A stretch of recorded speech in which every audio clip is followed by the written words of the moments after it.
নিয়োগের পাশাপাশি নির্বাচন কমিশনের দায়িত্ব কি হবে সংবিধানের ১১৯ নম্বর অনুচ্ছেদে তাও বলে দেয়া আছে।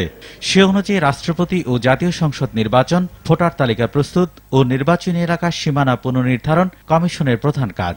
এছাড়া স্থানীয় সরকারের সব নির্বাচন পরিচালনা করাও তাদের দায়িত্বের মধ্যে পড়ে। সংবিধানে সবকিছু নির্দিষ্ট করে দেওয়ার পরও ৫ বছর পরপর নির্বাচন কমিশন গঠন নিয়ে বিতর্ক এড়ানো যাচ্ছে না। কমিশনের নিরপেক্ষতা নিয়ে প্রশ্নই কি এর কারণ? এমন প্রশ্নের উত্তরে এই বিদায়ী কমিশনার বলেন, মহামান্য রাষ্ট্রপতি যে সিদ্ধান্ত নেবেন বুঝেই সিদ্ধান্ত নেবেন। কেউ যদি বলে যে এখানে যে লোক নিয়োগ দেওয়া হলো এটা যথাযথ হলো না, এটা তো আমার মনে হয় না। কারণ আমরা তো কখনো কোনো দল করি নাই, কখনো কোনো পার্টি করি নাই, কখনো কোনো দলের সদস্য হই নাই। আমরা চেষ্টা করেছি যেন আইনের লঙ্ঘন না হয় এরকম ভাবে আমরা সতর্ক থেকে কাজ করার। এখন মূল্যায়ন হলো না, কিন্তু আশা করি মূল্যায়ন হবে। তবে বিষয়টি স্থায়ী সমাধানের জন্য আইন প্রণয়নের কোনো বিকল্প নেই বলে মনে করেন সাবেক নির্বাচন কমিশনার। এর জন্য কিছু পরামর্শ দিলেন তিনি। আইনের মধ্যে বা বিধির মধ্যে যে বিষয়গুলো থাকবে সেই বিষয়গুলো যেন আলোচিত হয়। সার্চ কমিটিতে কারা থাকবে, সেখানে কনস্টিটিউশনাল পোস্টে যারা আছে সেগুলো নিয়েও তো, সেই অ্যাপয়েন্টমেন্টগুলো নিয়েও তো কথাবার্তা আছে।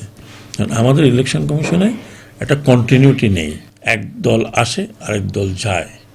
তাতে হয় কি, ইনস্টিটিউশন ডেভেলপমেন্ট করতে গিয়ে যেই কন্টিনিউশনটার প্রয়োজন সেটা কিন্তু থাকে না।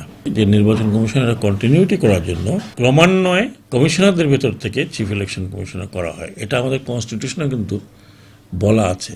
সেইখানে প্রয়োজন সমতা ভিত্তিক নিয়োগ, যাতে পরবর্তী পর্যায়ে একজন কমিশনারকে চিফ ইলেকশন কমিশনার করা যায়।